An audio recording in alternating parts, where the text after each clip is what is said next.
Hello everyone, स्वागत है आपका कॉन्सेप्ट कुल की एक और नई वीडियो में। इस वीडियो में हम कुछ प्रैक्टिस क्वेश्चंस को डिस्कस करेंगे और ये practice question specifically English pedagogy पर बेस्ड होंगे। और आज के वीडियो में हम टाइमर का इस्तेमाल नहीं करेंगे। जैसा कि हम जानते हैं कि जो लैंग्वेज बेस्ड हमारा पेपर रहता है उसमें हमारे पास प्रोज़ और पोइट्री का सेक्शन भी होता है, जिसमें हर एक एस्पिरेंट अपने अकॉर्डिंग पोएट्री और प्रोज़ को इंटरप्रेट करता है, तो हर किसी की टाइमिंग डिफरेंट होती है। तो हम आज उसी अप्रोच से इसे सॉल्व करेंगे।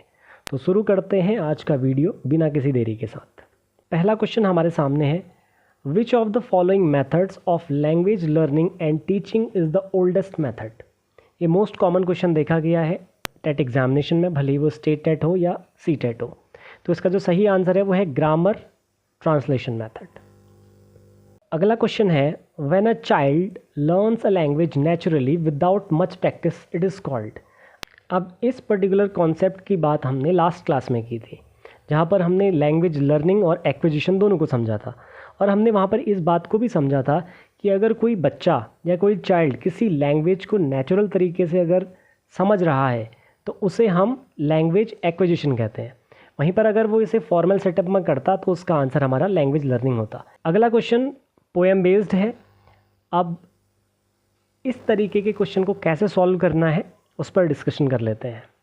जब भी आपके सामने पोएम आए तो आपने क्या करना है, एक पोएम का जिस्ट ले लेना है, यानी कि आपने ऊपरी तौर पर उसको समझ लेना है कि पोएम किस बारे में बात कर रही है। उसके बाद आप उस पोएम का एक डीप रीडिंग करेंगे, क्योंकि इस पोएम पर बेस्ड कम से कम हमको 5 क्वेश्चन देखने को मिलते हैं। अगर हम किसी पोएम को या किसी प्रोज सेक्शन को 2 मिनट या 3 मिनट रीडिंग में देते हैं तो हमारे 5 मार्क्स सिक्योर हो सकते हैं। और सबसे बड़ी गलती हम यहीं पर करते हैं कि टाइम को बचाने के चक्कर में हम पोएम या प्रोज से रिलेटेड क्वेश्चंस को हम जल्दबाजी में करने की कोशिश करते हैं। जैसा कि इसी पोएम में हम देख सकते हैं 1, 2, 3, 4। इन 4 क्वेश्चंस को यहाँ पर इस पोएम के अंदर रखा गया है। इसमें 5th क्वेश्चन को मैंने जानबूझकर हटाया है। वो क्वेश्चन फिगर्स ऑफ स्पीच पर बेस्ड है, जिसके बारे में हम अपने अपकमिंग वीडियो में बात करेंगे। जब हम फिगर्स ऑफ स्पीच को समझ जाएंगे उसके बाद उनके क्वेश्चंस को कैसे टैकल करना है हम उसकी भी बात करेंगे। अब जैसा कि हमारे सामने एक पोएम रखी हुई है, यहाँ पर हमारे पास 4 स्टैंजास इस पोएम में है, तो 1 बाय 1 हम एक एक स्टैंजा को समझते हैं। अब जो पोएम स्टार्ट होती है वो स्टार्ट होती है, 2 roads diverged in a yellow wood and sorry I could not travel both and be one traveler long I stood and looked down one as far as I could to where it bent in the undergrowth। अब in starting के stanza के जो ये हमारे 5 line है, इसका मतलब क्या है, 2 रोड यानी कि 2 रास्ते हैं, डाइवर्ज यानी कि 2 रास्ते अलग अलग हो जा रहे हैं येलो वुड में। अब ये जो वुड वर्ड है ये जंगल के लिए इस्तेमाल किया गया है, यानी कि पीला पड़ा हुआ जंगल। पीला पड़ा हुआ जंगल कब होता है, जब हमारे सामने पतझड़ का सीज़न आता है, यानी कि ऑटम सीज़न की बात हो रही है। And sorry I could not travel both, और यहाँ पर जो पोएट है वो इस बात का गिल्ट रख रहा है कि वो दोनों रोड में एक साथ ट्रैवल नहीं कर सकता। And be one traveller long I stood, मैं अकेला यात्री हूँ, मैं अकेला ट्रैवलर हूँ, मैं बहुत देर रुका। अब किसके लिए रुका उसकी बात करेगा। And look down one as far as I could, वो इस बात के लिए रुका कि मुझे किस रोड में जाना चाहिए, और मैंने उतनी दूरी तक देखा जहाँ तक मैं देख सकता था। To where it bent in the undergrowth, यानी कि जहाँ तक वो रोड मुड़ नहीं जा रही है, जहाँ तक उसकी नज़र जा रही है वहाँ तक वो पोएट उस रोड को देख रहा है। अब आगे की जो लाइन है उसमें है, then took the other as just as fair and having perhaps the better claim, यानी कि यहाँ पर पोएट कह रहा है कि मैंने दूसरी वाली रोड को चुना, took the other as just as fair, यानी कि जो चॉइस है वो भी क्या है, अच्छी है उसके according. And having perhaps the better claim, यानी कि जो पोएट है वो कह रहा है कि जिस रोड को मैंने चुना है हो सकता है ये मेरी बेटर चॉइस हो। अब आगे उसके बारे में बता रहा है रोड के बारे में, because it was grassy and wanted wear though as for the passing there had worn them really about the same. अब जो ये वाली लाइन है यहाँ पर इसने ग्रासी वर्ड यूज़ कर रखा है।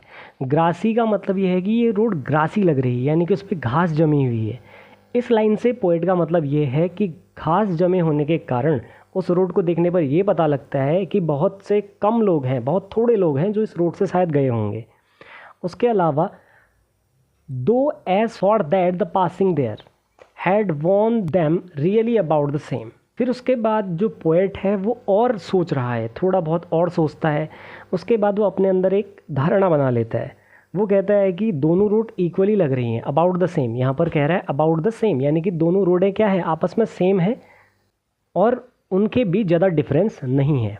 अब आगे के स्टेंजा में क्या कहता है, and both that morning equally lay in leaves no step has trodden back.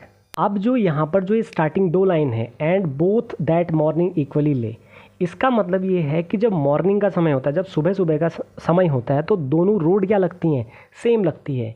In leaves no step has trodden back, ये कहता है कि जो उस पर पत्ते पड़े हुए हैं रोड पर, उस पर किसी ने भी अपना पैर नहीं रखा है। ट्रोडन का मतलब होता है अपने फुट रखना, अपने पैर रखना। फिर ये कहता है oh I kept the first for another day. जैसा कि हमने आगे पढ़ा था कि उसने कौन सी रोड चूज़ की थी, सेकंड रोड चूज़ की थी। अब ये क्या कहता है, जो ये पहली सड़क है ये मैंने किसी और दिन के लिए रखी है। Yet knowing how many Leeds on two way I doubted if I should ever come back. अब यहाँ पर इन लाइनों में उस पोएट को ये रियलाइज़ हो रहा है कि जो चॉइस उसने कर रखी है वो शायद उसमें कभी वापस आ ही ना पाए, और वो डाउट करता है इस बात को कि वो शायद कभी दोबारा से आएगा और पहली वाली रोड में चलेगा। अब लास्ट के 5 लाइन क्या कहते हैं, I shall be telling this with a sigh somewhere ages and ages hence two roads diverge in a wood and I took the one less travelled by and that has made all the differences. अब यहाँ पर starting की 2 लाइनों का मतलब क्या है, and shall be telling this with a Sai. Sai का मतलब होता है रिलीफ। अब ये कहता है कि मैं रिलीफ के साथ, somewhere ages and ages hence, मैं अपनी रिलीफ के साथ अपने कुछ सालों बाद जब मैं रिलीफ के साथ अपने इस यात्रा का वर्णन करूँगा, अपने इस यात्रा के बारे में किसी को बताऊँगा। Two roads diverge in a wood, 2 road कहाँ पर अलग अलग हो रही थी, एक पतझड़ वाले जंगल में। And I took the one less travelled by, और मैंने कौन सी रोड चुनी, जिस रोड पर बहुत से कम लोग गए थे। And that has made all the differences, और इस रोड ने क्या किया, सब डिफरेंस क्रिएट कर दिया। यानी कि अगर इन लाइनों को अगर हम अपने अपने अकॉर्डिंग समझने की कोशिश करें तो इसका मतलब अलग अलग निकल सकता है। यहाँ पर ये पढ़ने में केवल एक पोएम की तरह लगती है, लेकिन जब हम इसका डीपर सेंस समझें तो हर कोई क्या करता है, कन्वर्जेंट थिंकिंग की ओर जाता है। लेकिन जब आप डाइवर्जेंट थिंकिंग की ओर जाते हैं, कुछ अलग करते हैं, लीक से हटकर करते हैं, तो आप कुछ बड़ा कर लेते हैं, तो वो इसका डीपर सेंस में मीनिंग निकलता है। अब इस पर बेस्ड क्वेश्चंस को देखते हैं। पहला क्वेश्चन है, what do yellow wood refers to. अब येलो वुड किस बात को रिफ़र कर रहे हैं, हमने अभी पोएम को डीप में समझा है। क्या ये ओल्डर पीपल की बात करता है, बिल्कुल नहीं। क्या ये फॉरेस्ट इन ऑटम की बात करता है, बिल्कुल सही। यानी कि जो येलो वुड है वो फॉरेस्ट इन ऑटम की बात करता है। लेकिन हम बाकी ऑप्शंस भी देख लेते हैं। तीसरा ऑप्शन है yellow coloured trees, tree yellow coloured, कहीं इसका जिक्र नहीं हो रखा है, बस येलो वुड की बात कर रखी है जो जंगल को दिखा रहा है, एक पतझड़ वाले जंगल को। अगला है डिफ़िकल्ट चॉइस, डिफ़िकल्ट चॉइस जैसी कोई इसमें बात नहीं है। अगला क्वेश्चन है, द वर्ड ट्रोडन मीन्स। अब ट्रोडन का मैंने जिक्र किया था, ट्रोडन हमको यहाँ पर देखने को मिला था। ट्रोडन का क्या था, मॉर्निंग में दोनों रूट क्या दिखती हैं, इक्वल दिखती हैं, सेम दिखती है। क्यों, क्योंकि उस पर किसी ने अपने पैर नहीं रखे हैं।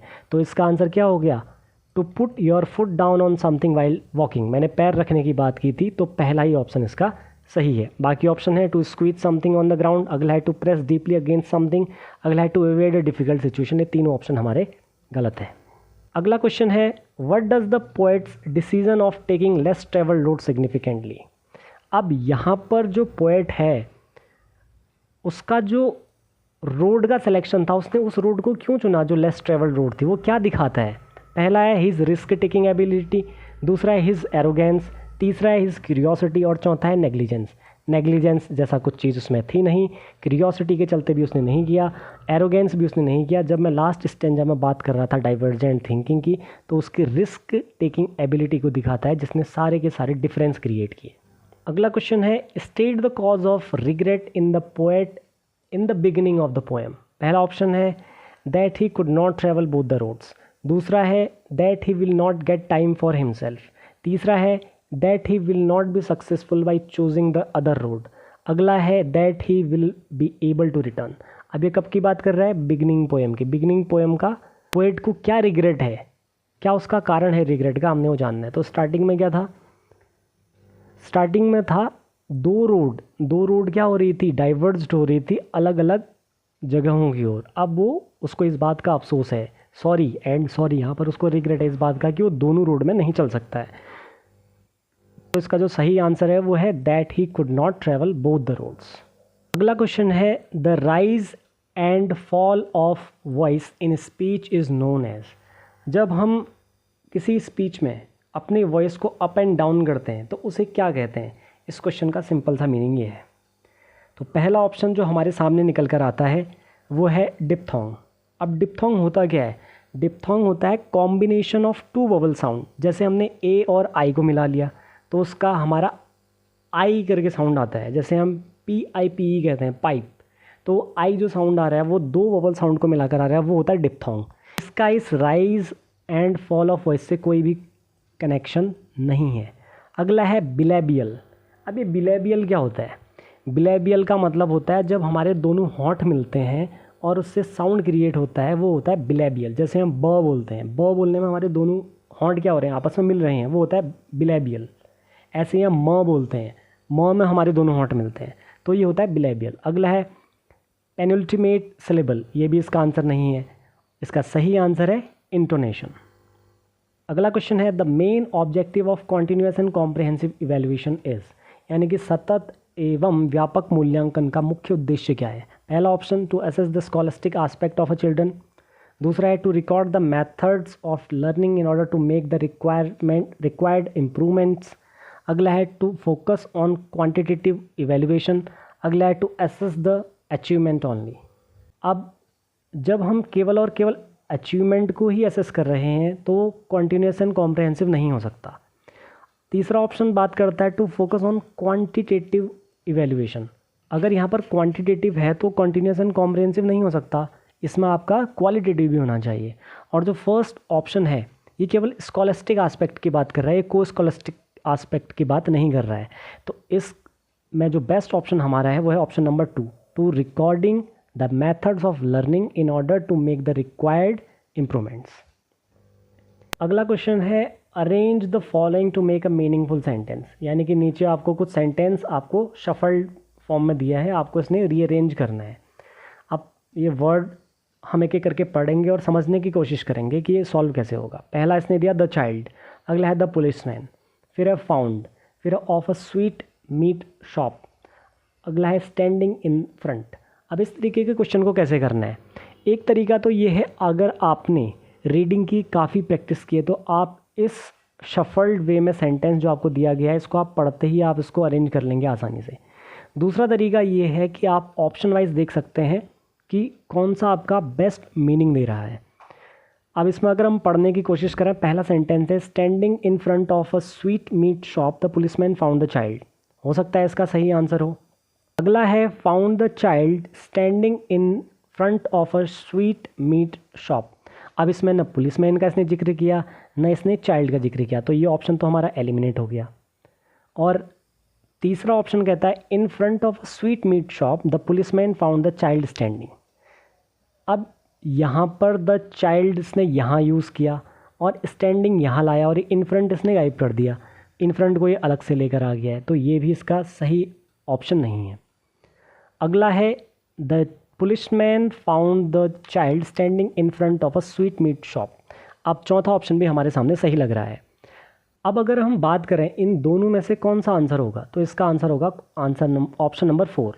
फोर्थ ऑप्शन ही क्यों सही है? फोर्थ ऑप्शन इसलिए सही है क्योंकि इंग्लिश का कोई भी जब हम सेंटेंस करेक्शन की बात करते हैं या सेंटेंस की बात करते हैं तो वो एक प्रॉपर सीक्वेंस को फॉलो करता है, और वो सीक्वेंस सब्जेक्ट, ऑब्जेक्ट और वर्ब के बेस पर होता है। तो इसमें जब हम बात कर रहे हैं सेंटेंस में, तो सबसे पहले हमारे पास सब्जेक्ट निकल कर आता है द पुलिसमैन। उसके अलावा जब हम फाउंड वर्ड की बात कर रहे हैं तो ये हमारा क्या है? वर्ब है। देन उसके बाद the child standing in front of a sweet meat shop, इसकी जब हम बात करें तो ये हमारा क्या है? ऑब्जेक्टिव है, यानी कि हमारा सब्जेक्ट, वर्ब और ऑब्जेक्ट ये तीनों मिलकर हमारे सेंटेंस के स्ट्रक्चर को क्या कर रहे हैं? सही कर रहे हैं। तो इस वजह से हमारा ये फोर्थ ऑप्शन सही है। अगला क्वेश्चन है choose the most suitable option that describes the meaning of the underlined idiom and phrase, यानी कि आपको यहाँ पर एक सेंटेंस दिया गया है, उसमें एक अंडरलाइंड आपका एक ईडियम एंड फ्रेज दिया गया है, इसको इन चारों में से किसके द्वारा रिप्लेस किया जा सकता है। तो सेंटेंस है, from his attitude it is clear that he wants to pay off old scores, यानी कि इस सेंटेंस को पढ़ने के बाद इसको समझने की कोशिश करो कि क्या इसका मीनिंग निकल रहा है। इसका मीनिंग ये निकल रहा है, उसके एटीट्यूड से ये लग रहा है कि वो अपने पुराने बकाया को पे करना चाहता है, यानी कि पुराना कुछ रहा है, यानी कि वो उसको चुकाना चाह रहा है। तो कहीं ना कहीं ये एक रिवेंज वाले फॉर्म की बात हो रही है। तो इसका जो आंसर है हम यहाँ से फाइंड आउट करने की कोशिश करते हैं। पहला है रेसिप्रोकेट, अगला है टू हैव हिज रिवेंज, हो सकता है ये इसका आंसर हो। अगला है रिटर्न द बोरो मनी, और अगला है पे फॉर द ओल्ड स्टफ़। अब यहाँ पर एटीट्यूड की बात हो रही है, दृष्टिकोण की बात हो रही है। अगर उसने पैसा वापस करना होता तो एटीट्यूड नहीं वर्ड यूज़ करता, वो कुछ और वर्ड यूज़ कर लेता जो कि मनी के परिप्रेक्ष्य में होता। और अगर पे ऑफ द ओल्ड स्टफ़ की बात करता तो उस केस में भी यहाँ पर कुछ दूसरा वर्ड यूज़ किया होता। अभी एटीट्यूड उसका दिखा रहा है, तो इसका जो सही ऑप्शन है वो ऑप्शन नंबर 2 है, टू हैव हिज रिवेंज। अगला क्वेश्चन है, select the most suitable conjunction. अब यहाँ पर क्या कंजंक्शन आएगा हमने इन चारों में से फाइंड आउट करना है। He fled, he should be killed. अब हमने सबसे पहले समझना है कि इस लाइन का मतलब क्या हो सकता है।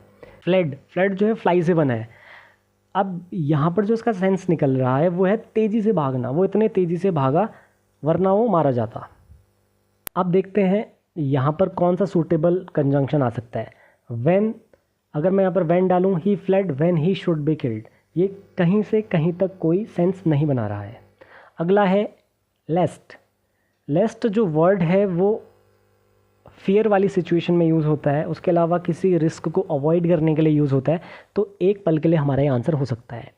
अगला है unless, he fled unless he should be killed. अब ये भी कहीं ना कहीं इसका मीनिंग नहीं निकल रहा है। और अगला है फोर, फोर जो है वो ग्रामेटिकली ही यहाँ पर फिट नहीं बैठ रहा है, ही फ्लेड और ही शुड बी किल्ड। तो इसका जो सही आंसर होगा वो होगा हमारा least, option number 2। Next question is, the multilingual nature of an Indian classroom must be used as a resource of that. यानी कि मल्टीलिंगुअल नेचर, यानी कि वहाँ पर बहुत सारी लैंग्वेजेस का इस्तेमाल किया जा रहा है इंडियन क्लासरूम में, वो क्यों यूज़ करना चाहिए। इसका पहला ऑप्शन है, every child feel secure and accepted. दूसरा है, every child learns at the same pace. तीसरा है, children may learn many languages. अगला है, the teacher develops language proficiency. तो इसका जो सही आंसर है वो है every child feels secure and accepted. तो ये थे आज के कुछ क्वेश्चंस। उम्मीद करता हूँ आपको वीडियो पसंद आया होगा। अगर वीडियो पसंद आया है तो इसे लाइक करें, शेयर करें और चैनल को सब्सक्राइब करना ना भूलें। बहुत बहुत धन्यवाद।